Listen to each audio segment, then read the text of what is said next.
Muy buenas tardes para todos compañeros y tutor. El día de hoy vamos a hablar acerca, pues primero que todo estamos viendo el seminario especializado proteómica aplicada a procesos agroambientales. Este video se va a hablar sobre la unidad 1, fase de 2, que es la estructura y la función de la proteína. A través del curso pues se nos deja unas preguntas orientadoras, las cuales tenemos que responder. Que las miramos acá, las preguntas orientadoras. Vamos a primero. Según la actividad, ¿cuáles son los factores claves que determinan la estructura tridimensional de una proteína y cómo esta estructura influye en su actividad biológica? Bueno, podemos ver sabemos que una estructura, cuando se habla de esto, una estructura terciaria es la conformación tridimensional que digamos que completa de una proteína, que se estabiliza mediante fuentes de hidrógeno, mediante enlaces de hidrógeno e interacciones hidrólicas e interacciones iónicas y enlaces covalentes. Y todo esto se forma a partir de la estructura secundaria. Podemos ver un claro ejemplo de lo que es el tema de la hemoglobina, que es cuando se transporta el oxígeno en la sangre. Entonces esto hace que se necesite un plegamiento para funcionar correctamente. Seguimos con la segunda pregunta, que nos dice cómo contribuyen las interacciones entre diferentes proteínas a la formación de complejos proteicos y qué papel desempeñan en la regulación de procesos celulares específicos. Entonces nos dice, las interacciones entre diferentes proteínas son muy importantes respecto a la formación de complejos proteoicos y a la regulación de diferentes procesos celulares respecto a la formación, la formación de procesos celulares, ya que estos van a permitir señales de expresión de genes y complejos enzimáticos como es el caso de las rutas metabólicas. Seguimos con las preguntas. Nos dicen cómo se forman y se estabilizan las estructuras secundarias en las proteínas y cuál es su impacto en la función celular. ¿Cómo se forman? La formación de estas estructuras secundarias son básicamente respecto a la hélice alfa y la lámina beta. La hélice alfa se forma cuando la cadena poliédrica se enrolla en una estructura helicoidal, y la lámina beta se forma cuando los segmentos de la cadena polipeptídica se alinean al uno al otro formando una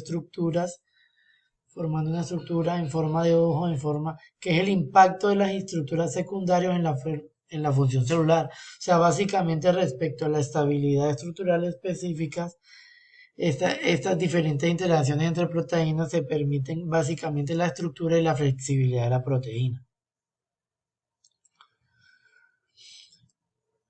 Seguimos. ¿Qué factores externos pueden afectar la estructura de las proteínas y poder ende su función biológica? O sea, los factores externos como la temperatura, el pH y digamos algunos desnaturalizantes se pueden ver afectados, o sea, pueden afectar, claro, la estructura de estas proteínas, ya que pues digamos demasiado calor puede desnaturalizar las proteínas, cambiando su estructura y su función. Los cambios de pH pueden afectar la carga y la estabilidad estructural de las aminoácidos, mientras que ya los desnaturalizantes, como la urea, pueden alterar los enlaces importantes. Eso para ese caso.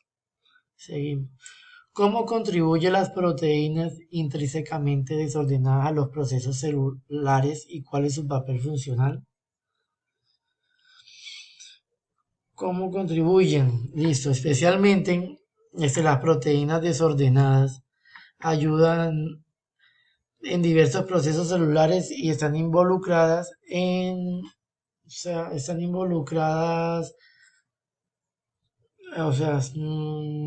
están involucradas fundamentalmente en la flexibilidad y en en lo adaptable de diversos procesos celulares. Su papel funcional es básicamente a la traducción de señales y permiten que estén relacionadas con el estrés y el postestrés en la célula. Eso es importante. Seguimos. ¿Cuál es la importancia de los puentes de hidrógeno en la estabilidad de las estructuras secundarias, terciarias y proteínas?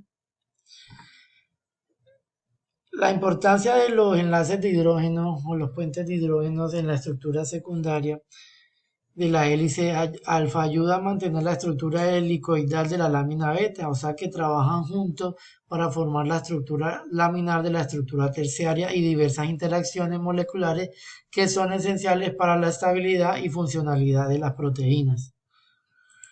¿Cómo las proteínas se pliegan correctamente durante su síntesis y cuáles son las consecuencias de un plegamiento incorrecto?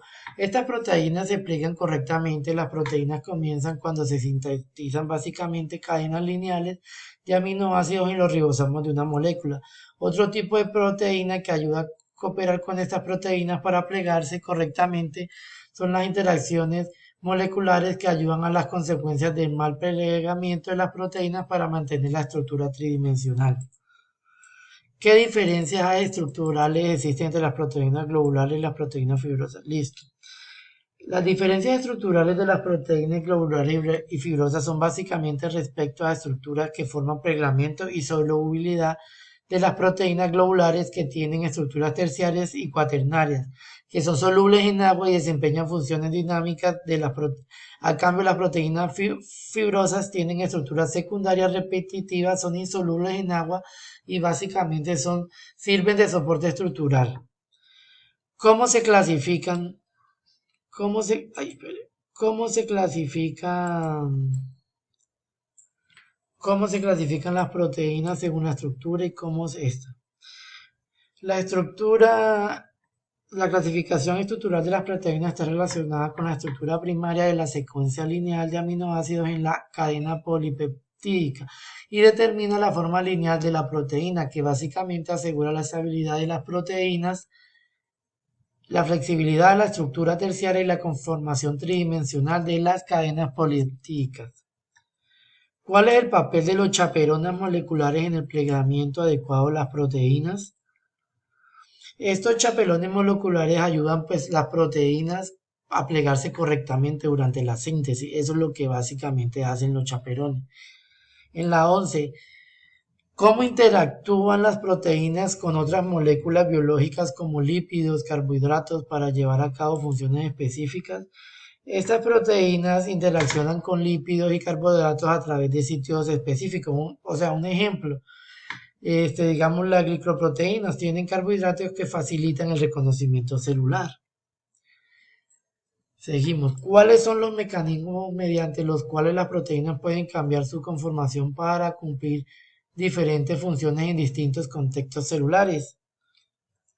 Las proteínas cambian su conformación mediante modificaciones postaxiales como la fosforilización y la unión a ligandos. ¿Cuál es la relevancia de ¿Cuál es la relevancia de las proteínas estructurales en la arquitectura celular y cómo contribuyen a mantener la integridad de las células? Las proteínas estructurales, como cuando las que forman citoesqueletos, son esenciales para la forma y el soporte de las células. Proteínas como la actina, la tubulina forman hacen parte de la estructura que mantienen la integridad celular y facilitan la organización interna. La pregunta 14, ¿cómo las proteínas participan en la traducción de señales celulares y cómo sus estructuras se ajustan para transmitir información entre las células? Las proteínas juegan un papel, cosa muy importante, ya que son la traducción de señales celulares como receptores y digamos, juegan un papel muy importante. Y la última pregunta, ¿es el proteoma de especie el resultado exacto de su genoma? ¿Sí o no? Sustente la respuesta. No, no es un resultado exacto, porque ya que esta genoma proporciona instrucciones básicas de la proteína, no está está influido por la regulación genética. Estas variaciones hacen que el proteoma sea más dinámico y complejo al conjunto estático de los genes, por eso el resultado no es exacto. Muchas gracias. Esta es mi sustentación y mi explicación de las preguntas orientadoras.